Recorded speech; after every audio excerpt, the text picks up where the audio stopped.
One of the things that always bothers me the most about this Kyle Rittenhouse and Jacob Blake case is how news organizations have done everything they can to sort of paint a certain picture, and it shows up in some of the interviews that they are conducting. This one here I found on Yahoo News, and it is titled "Experts." Now keep in mind they're using the word experts compare Jacob Blake's violent arrest to Kyle Rittenhouse's release on bail. Okay, so first of all, they're going to be comparing a violent arrest to a bail, but that's whatever. So what are they going to say? Are they going to make some good arguments here or not? Hello out there. I'm trying to get through. With his powerful brainwaves cradled in the warmth of reasoning, it's time for Johnny Walker Dredd to straighten you out on a thing or two. Emanating all the way from exciting Las Vegas, Oklahoma, it's the Johnny Walker Dredd Show. I understand that a lot of interviews are feel-good moments. You put a famous celebrity up there and you ask some fluff questions, because the whole purpose of that is to entertain the audience. There's no excuse for this.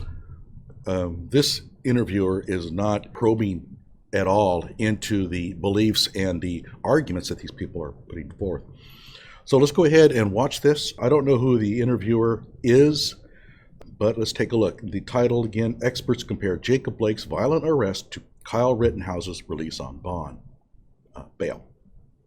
Earlier this evening, I spoke with ABC News contributor L.Z. Granderson, ABC News contributor and attorney Brian Buckmeyer, and the president of Officers for Justice, Captain Yolanda Williams.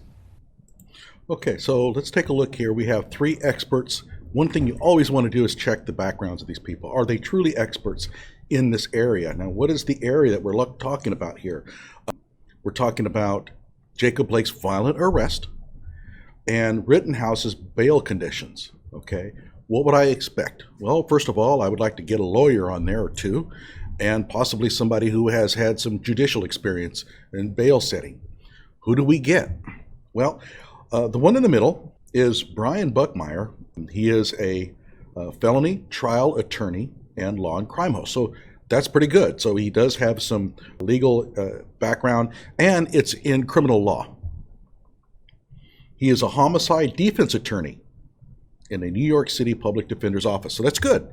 He has a JD from the Washington and Lee University School of Law. Okay, so that's very credible. There's no denying his background in law. Now let's take a look at the other one. This is the Yolanda Williams, and she is a longtime police officer. She's the acting San Francisco Police Department captain. Okay, so longtime police officer. I'm not sure that gives her much expertise in the areas that we're talking about here, though. Probably in the Jacob Blake arrest. However, certainly not in bail. And then we have L.Z. Granderson. His background is a journalist and former actor. He's a senior writer and columnist for ESPN, Sports Nation, and he's a columnist for CNN. I looked through this. He has no legal background at all. None. I do not consider him an expert in the topics that we are discussing. He should not have been on this panel. As police departments across the country look to change their practices, how could de-escalation have changed the outcome of this situation? Well, I think de-escalation could have come into play because we could have had a utilization of perhaps some of the community members or neighbors that may have been in the area. Are you kidding me? She is saying that de-escalation could have been handled by the police by bringing in community members. When is that ever appropriate? The police officer has been called to a scene. First of all, the man has a felony warrant out for his arrest. And you're going to call people from the community to de-escalate? Think about the liability you'd be placing your department under. We could have also considered contacting some mental health professionals to back up these officers, or some other officers that may have been trained in crisis intervention or mental health training and development. Okay, so she's basically just making shit up. We could have called some mental health professionals to back up the officers. Mental health professionals are not on call. They're not waiting by the phone to take a call, to run to a scene, to de-escalate a situation. And she doesn't mention what they would have done. If you're a mental health professional, what would you have done in this case?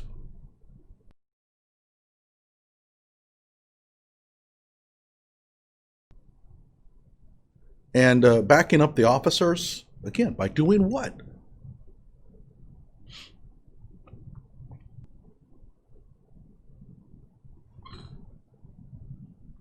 This is just air. I mean, she's just throwing this stuff out. She doesn't have any answers. She repeats the question, by the way, at the start. It's kind of a sign of somebody who's buying a little bit of time to try to think of something to say. But when people say, well, they could have brought in some mental health professionals, that is completely unhelpful. So these are some of the things that we are now employing in SFPD. And we're finding that these resources have been extremely helpful to us in quelling down situations that could escalate and spin out of control. Truth by blatant assertion. She says, that's what we're doing. And it's been great, been very helpful. No statistics, no evidence, no examples, no nothing. She just says it. And you hear this all the time. When these people, when they come up there and they're the supposed experts in this area, and they'll always say, well, it's what we're doing and it's been working out great. Really? How? Kenosha County District Attorney has declined to press charges against the officer that shot Jacob Blake, saying that the officer followed his training. Why is it so rare for officers to be charged in these incidents? It's rare because the law supports officers for the most part when it comes to situations like this. Now, an officer... That's true. The law does support the officers in these situations. I went through in detail the law in Wisconsin and described why Jacob Blake was never charged. It's pretty clear they had nothing on him. Following his training, that makes sense from a civil standpoint, but the question here is whether or not use of force was appropriate or self-defense is appropriate. I don't see that applying here. I think the district attorney got it wrong. Why? Tell us why. Explain why they got it wrong. What were the conditions that made the officer unable to justify the shooting? I went through the law. I went through it carefully. There's nothing there. All the elements to defend the officer were there. Fleeing felon. He had a felony warrant for his arrest and he had committed a felony. Armed. He had a knife. He admitted he had a knife. Danger to the community. He's getting into a car with kids. Non-compliance. Refused to comply with orders and even assaulted police officers. All those elements were there. And there was no chance they were going to convict him. And he just simply blows it over and says, well, they got it wrong. A follow-up, if I may. Kyle Rittenhouse killed 2 people and wounded another in the protest following Blake's shooting. How common is it for someone to be charged with a double murder to be out free on bond? Being charged with a double murder is very rare. It's not. He's wrong. I mean, if you want to look at like the Ahmaud Arbery case where remand was imposed, meaning that they couldn't pay any amount of bail, that's typically more common for what we see of homicide cases, especially double homicide. He's simply wrong. In fact, I have proved him wrong in one of my other videos. Crystal Kaiser, a 17-year-old, same age as Kyle, killed a man, and she was charged with intentional homicide in the first degree. So they were claiming that she planned it.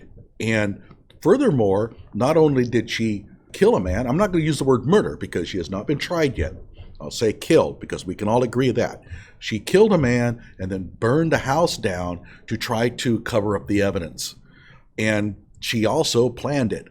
So that is the charge, by the way. I'm not saying she's guilty, and in fact, I think that she might have a pretty good self-defense case.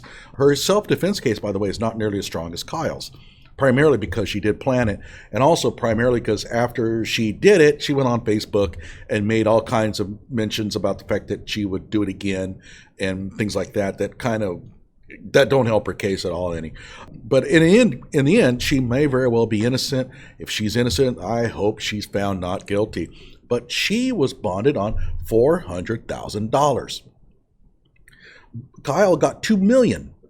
And this man is coming in here and saying that it's really rare for a person charged with double murder to get bail. It's ridiculous. It is not rare. It happens all the time.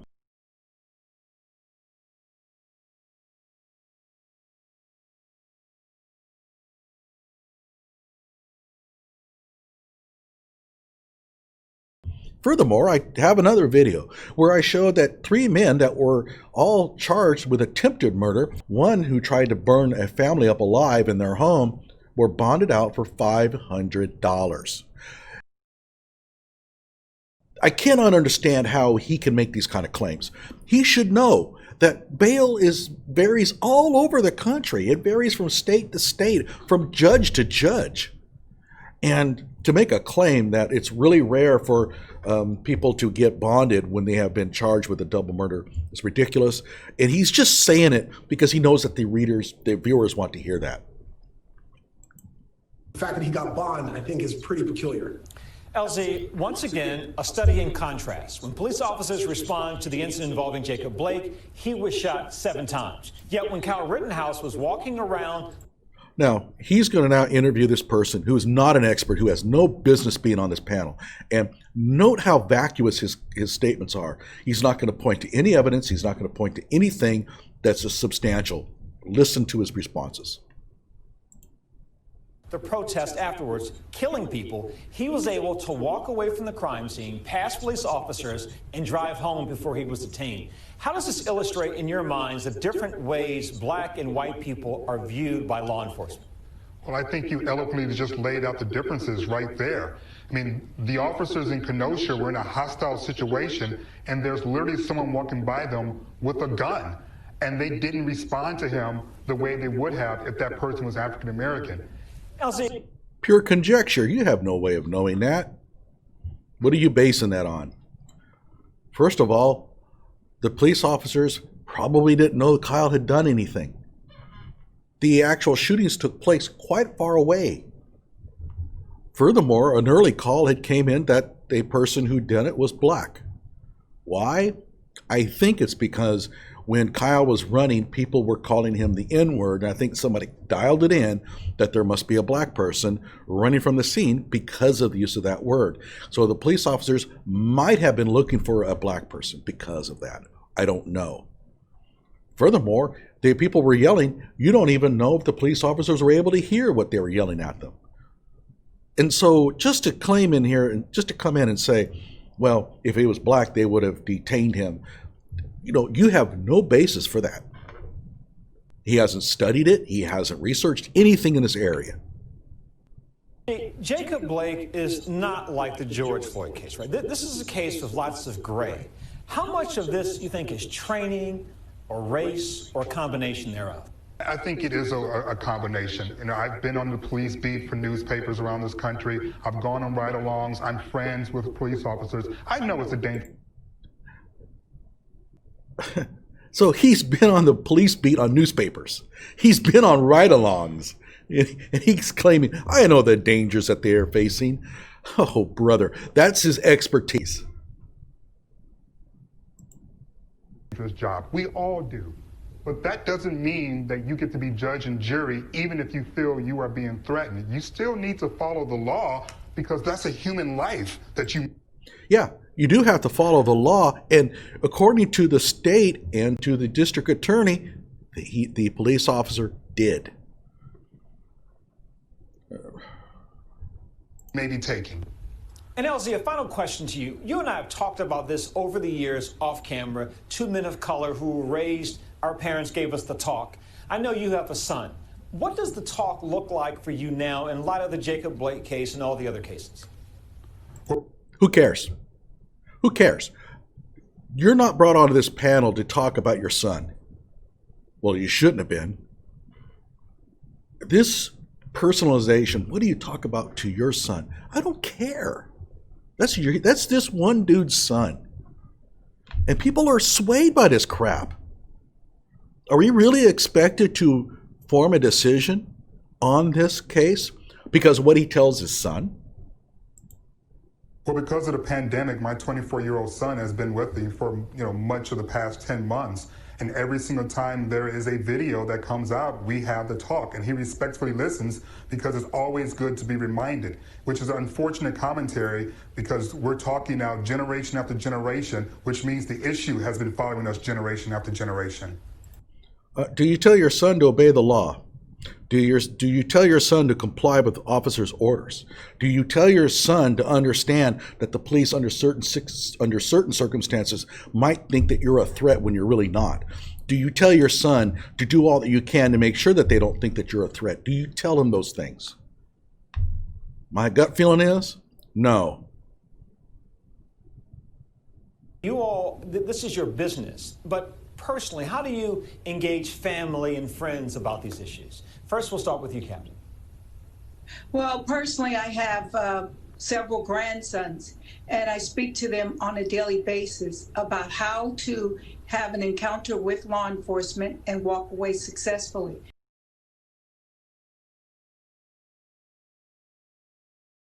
And also to my fellow officers, I speak with them about the need for us to have conversations surrounding uniformity in our training. Okay, so how long is the discussion on how to encounter police officers and walk away from them? It's not long. Basically, hey, when the police encounter you, do what you can to make it known that you're not a threat to them. There it is. That's what you have to tell them. This goes for everyone. It's not just black people. Everybody has to do this.